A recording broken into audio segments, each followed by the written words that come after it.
How would it feel to have a thriving fitness business and have the freedom to enjoy life at the fullest? Well, that is exactly what the Trainer Revenue Multiplier Show is going to give you. My name is Mathew Park. This is Jaime Filer. Hey guys. And we are here to serve.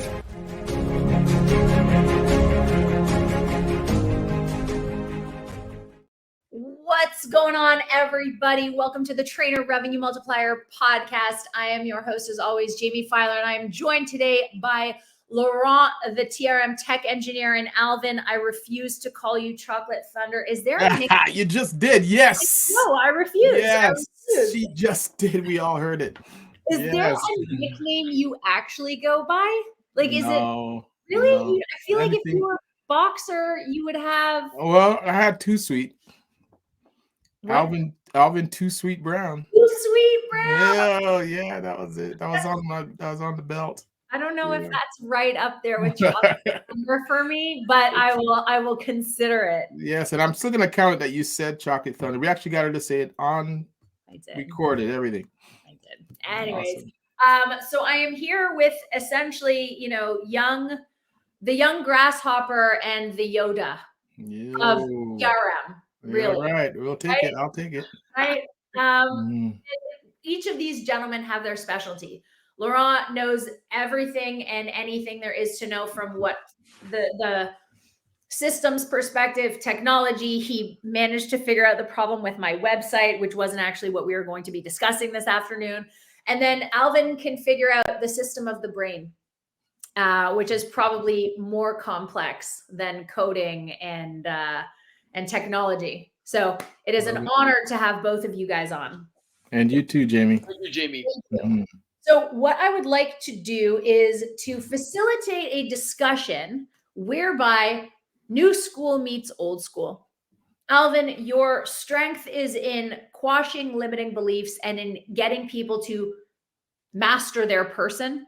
And Laurent, yours is to really make technology accessible to everybody. Right? Because trainers come in at all levels in TRM, from silver to gold to platinum.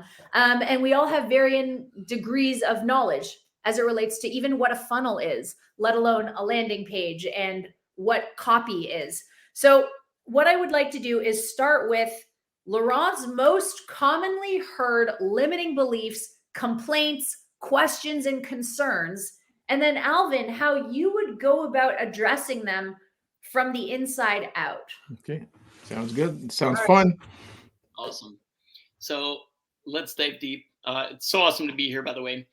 The first belief I have, and this is very new school, it's I need to be hustling every day. Need to be going hard, bang the guns, 16, 18, you name it, hours per day. And I'm team no sleep. I'm going to go all in to get the result and so on. Yep. And I won't stop until I actually get it. How would you go about challenging this belief, Alvin? First of all, that's a great question. Going all in. Here's the thing. Both of you know I love quotes. So the quote that comes to mind for me is, if you're going to climb the ladder of success, this is Stephen Covey. If you're going to climb the ladder of success, you want to make sure that your ladder is up against the right wall, right? So going on what you're saying, we can all go all in and push and strive and no sleep and, go. But where's your ladder? Is it against the right wall? Because there's no use putting in time, energy, money, and you get to the top and go, I'm on the wrong wall. So the big thing I would say is step back. As I get more mature, older, I realize how much clarity is king. Clarity is king. Why? Because at every decade in your life, when you were 20 years old, 15, 16, whatever it is, you wanted something different. At 30, you wanted something different. At mid-30s, there's something different. At 40, there's something different. At 50, there's something different. And it takes you stepping back and going away somewhere, being alone. And annually, twice a year, I think you should go somewhere quiet and figure out, is my ladder against the right wall? And then you can go crazy if you want, but just make sure it's against the right wall. So, Alvin, I have a question about that, and it's a part B to Laurent's question. And it speaks to in the social media world, we do see quite a bit of hustle and grind. So, Alvin, what do you do when literally everyone's ladder is up against the wrong wall? And you're like, man, am I doing something wrong then if I go over here? How do you tell yourself that it's okay to swim upstream, to go against the grain when literally everyone is up against the hustle wall? Okay. So I would say to that, there's that multiple answers, but I would say this. If everyone's against that wall, are they getting the results? So if they're getting results or the same results or everybody's kind of capped, then why don't we look for another wall to put our ladder against? So because if everyone's doing it, there's a great thing in trading when I used to trade. And back in the 2000s, they said if you go to the store, the grocery store, and the grocery bagger at that time, if your grocery store clerk is talking about a certain stock, it's time to get out because now it's saturated. Everyone's doing it. So, and they loved contrarian theory where you go against the grain. So most of in a chaos, let's take a past, the pandemic that just passed. Most riches, if everyone looks back, and both of you know this, Jamie, I know for sure you know this. Most wealth is created in a downturn when everyone's running for the door, whether it be stock market downturn, internet downturn, when everyone's running for the door emotionally, the real ones are picking up the scraps because they know what life goes in cycles and they'll be back and I'm going to pick up the scraps. Just like coming up soon, there'll be a housing thing going on. Pick up the scraps. Yeah. So it's worth it to look where the crowd's going. If they're getting results, awesome, good for them. Just wait it out and pick your wall and put it against it. You don't have to follow that crowd, especially if you're not getting results. I love that. I love that one. Laurent, can you find one that you've heard personally from people in TRM specifically about technology, systems, or social media? You bet. One of them would be, I'm not good with technology. I don't know how this works. Maybe I'm old school and I have no idea how to go about this. And then they kind of put, in French, we have this saying where you put a stick in your wheel. So it prevents them from moving forward. So how would you address that Alvin? Someone who wants to get up to date with that technology, but maybe there's a belief in them that they're not competent enough to adapt to this new realm, let's say. Great question. The answer to that is this. I was speaking to an engineer and I said, she's in technology. And I said, when do you guys know to release a product that you're working on? She said, we have a term called MVP, most viable product. And then you release it. So that means when it's 60%, give or take, release, the audience will correct you. If you're vulnerable enough to allow that to happen, the audience will correct you. Everyone, it always amazes me when you name off some of the billion-dollar companies, Googles and Facebooks and Instagrams and you name it, Apple, do they wait for perfect? They don't. They update right now on your phone. If you look at it, some app on your phone is turning the wheel to update because they don't release. They don't wait for perfect. It's only people who are struggling and broke waiting for perfect to get their product launched. I don't do that. Again, a quote, man. It said, you don't have to get it right. You just have to get it going because in the going is when the real answers and solutions come up. So that's what I would say to anybody out there who's stuck is you don't wait for perfect. Time's ticking. There's millions of people, billions of people on the internet who are releasing right now while you're busy studying how to do it right and got to get that T's crossed and then release. Yeah. Fix it on the fly. Laurent, I want to say this. I mean, I would like to pose the question to you too, because I'm sure you hear it from people, right? You're on a compatibility call with someone for the first time, trying to explain the engine to them and all of the capabilities, and they're just completely overwhelmed. And they say, you know what? I'm not good with technology. How do you overcome that objection? That's a great one. And obviously there's a lot of layers to this, but I would say that, someone who feels they're not good enough with technology, the truth is you don't have to be good with technology, right? You don't have to know the nitty gritty technological stuff in the back end like I do, for example. I mean, I'm passionate for that, right? So I'm gonna learn about it. I'm gonna dive deep in all that. I have a very technical brain, so I'm very good with this stuff. But you don't have to. So here's the thing: it doesn't have to be you who builds your business systems in the technical sense, right? What you actually need as a coach is just tools that you're going to use. An example for that would be a specific funnel, a funnel being just a one-page website, right? That maybe has a form on it. And this form invites your clients to apply for your coaching, right? And as soon as they fill out the form, well, they can book a call with you, right? And, even now I'm getting technical, but the basic gist is this whole thing is one link, right? That you can send out to your clients.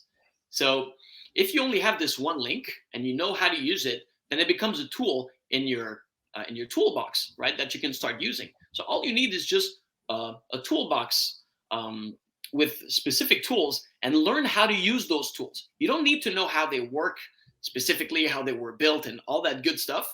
All you need to know is, okay, when should I use this tool, for marketing purposes, for, in my sequence, basically. And then, it becomes very, much easier to use. I'm going to take your analogy of the toolbox, Laurent, and take it one step further. When it comes to people who are of just slightly older, but when I say older, I mean more mature and wiser. To them, the tools are people. I have Laurent as a tool, and I'm as a tool. And then there is a woman in Dallas who answers my DMs, and she is a tool. So to an extent, I have cut my teeth already. I have worked in the mailroom. I am now at a point, Laurent, where I don't want to have to learn WordPress, but I am willing to invest the time and money into an individual who is passionate about WordPress to get it going for me. Exactly. At the end of the day, you have to know what your zone of genius is and learn to delegate to other people, who have their own zone of genius, right?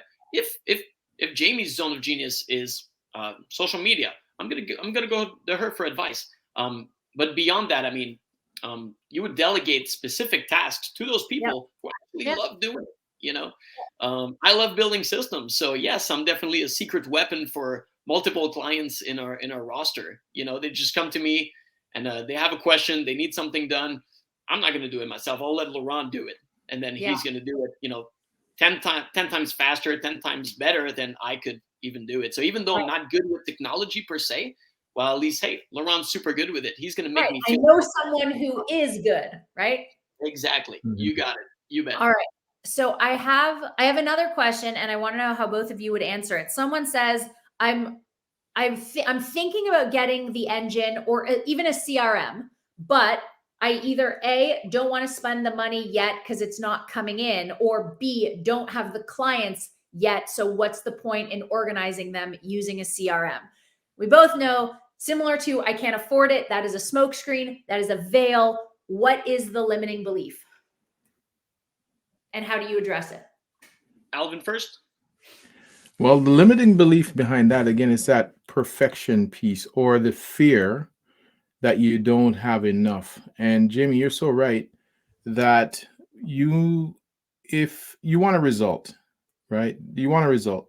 And if you're not great at something, Jamie, you brought this up during one of our sessions where you talked about, let's take, this is the example you used, but it's what you meant.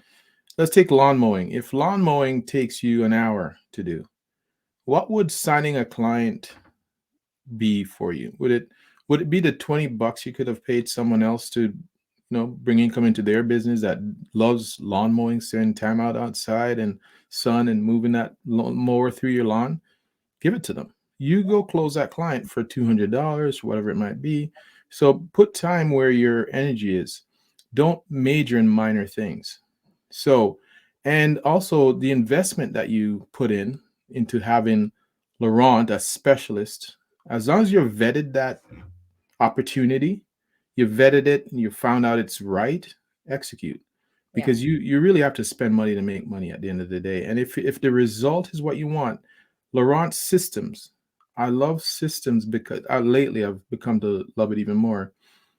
Systems is, I remember working at KFC long ago, and in a week they could teach a pimply faced kid to bring the same chicken everybody received at every Kentucky Fried Chicken all over the world. It never changes. You never go to Kentucky or Pennsylvania and find different, oh, I love it when they go. No, it's the same every time. That's what a process and a funnel does. It creates the same experience, and whatever you create, you can measure it, and then you can fix it. If something went wrong in your system, you're not getting the same income, you go back and you tweak your system. So systems are key to any business owner reaching success. I love that. I love that. Okay, Laurent, go ahead. That's great. Very simple. Build it before you need it. Yeah. You know, if you start, getting clients on board, you start, operating with your clients in a specific way, you onboard them all more or less differently, and so on. You're going to get some clients. That's awesome. You may even get to an interesting income and so on, but you're going to reach a point where you're going to struggle. You're going to have a lot of tasks. You're going to be overwhelmed. You might even get to a point where you're like very tired. You don't know, where to put your head at. So what I would say is really build it before you need it. Whereas if you actually had a system in place from the get-go, like Alvin was saying, you actually build a consistent client experience. And the more consistent it is for you, the more simple it is for you to maneuver it, right? And the more simple it is for you to maneuver it, the more consistent it is for your clients. And then that's it. And then what happens is, it makes for a much easier experience for you, your clients, and heck, your teammates down the road if you want to hire some people. Yeah. So definitely build it before you need it. The other thing I will say about that, and it came to me as Alvin was speaking, and then you used the word consistency, Laurent, is the Ritz-Carlton, the Biltmore Hotel in North Carolina, the Plaza Hotel in New York City. They didn't say, you know what, we'll get fancy once people start coming, right? The Waldorf Hotel didn't wait to be full when it did not start as a quality inn and then become the Ritz-Carlton. It started off as the Ritz-Carlton, and people were like, holy crap, this experience. Wow. At first I thought it was going to be like, but then I was like, wow. And then once you're a Ritz-Carlton person, you're a Ritz-Carlton person. You don't go back, right? So you don't wait and then graduate. You start with the Biltmore experience, and then it only goes up from there, right? That's huge. Yeah. That's huge, Jamie. And one thing I tell my kids this, and I tell anybody, if you're, oftentimes when you go to a job, let's say someone works up to, I'm not getting paid to do that, for instance. But what they don't realize is that, one, the customer coming in gets the experience from you that you're a professional, whether you're getting paid for it at that time or not. People are watching, people are making notes. Boy, I had a great experience with Jamie. I don't know what she gets paid, but man, that was amazing. Okay, so, but some people are saying, I'm only getting this much. I'm not going to put any effort in at the end of the day. So the company ends up letting Jamie go by some fault of theirs. They let her go. You know what I'm going to remember? They let you go. I can't believe it. I know someone who can totally use what you do. You're amazing. See, so what we're doing is we're showing people our quality that we put into things without even getting paid first. Too many people want to pay me first. It's something that Michael Jordan used to say. He said, they asked him, how do you put on such a great show every night? Every time we see you, he says, I always remember this. I don't know what game it'll be, but some person will bring in their child for the first time to see me. And what if that's the night I take off?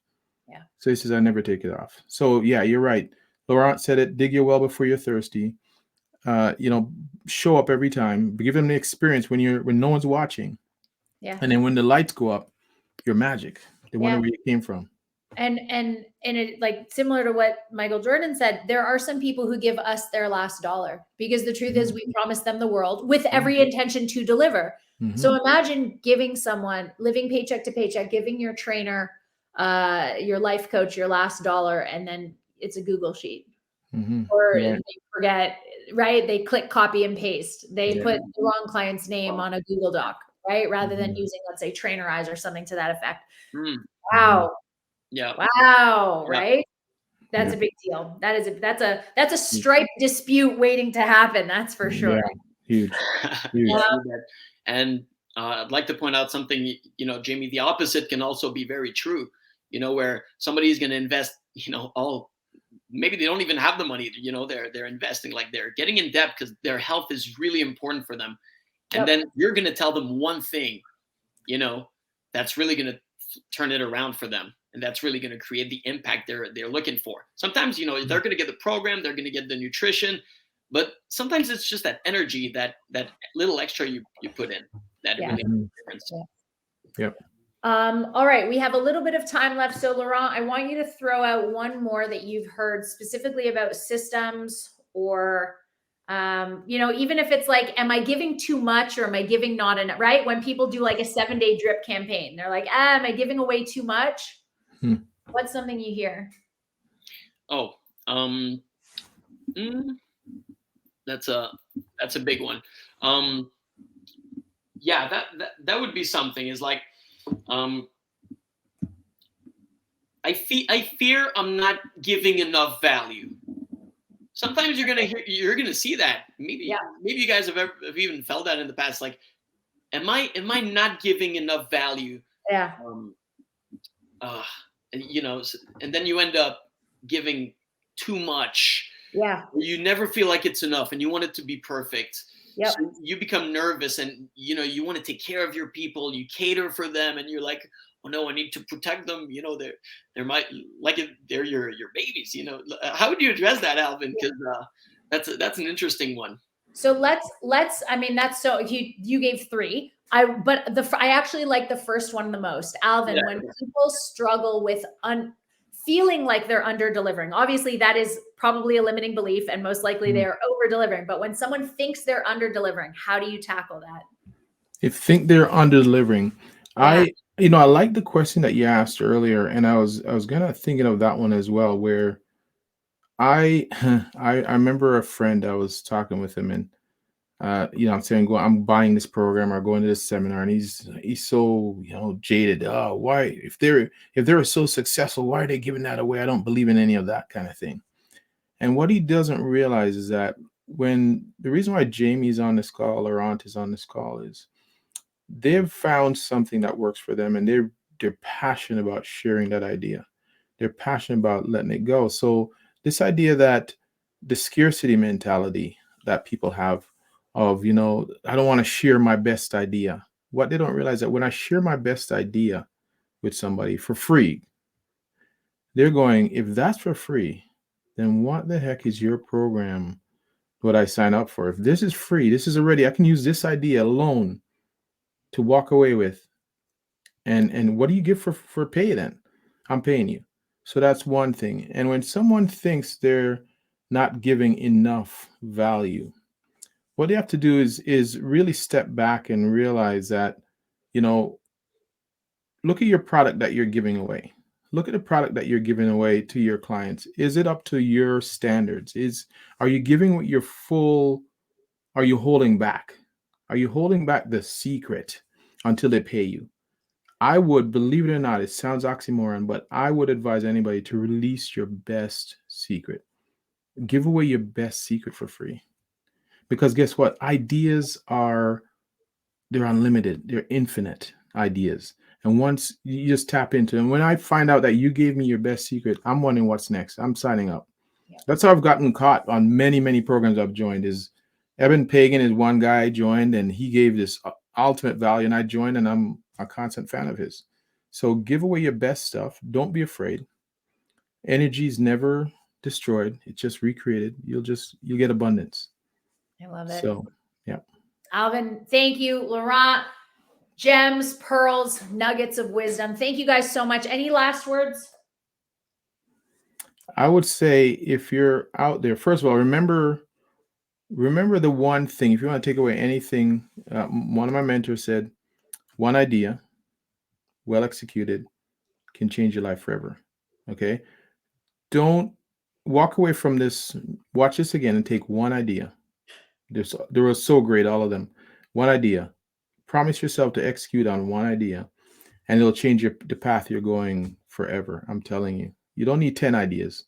You need one. Take one. I love it. Laurent? There we go. Alvin said it all. I think we're good.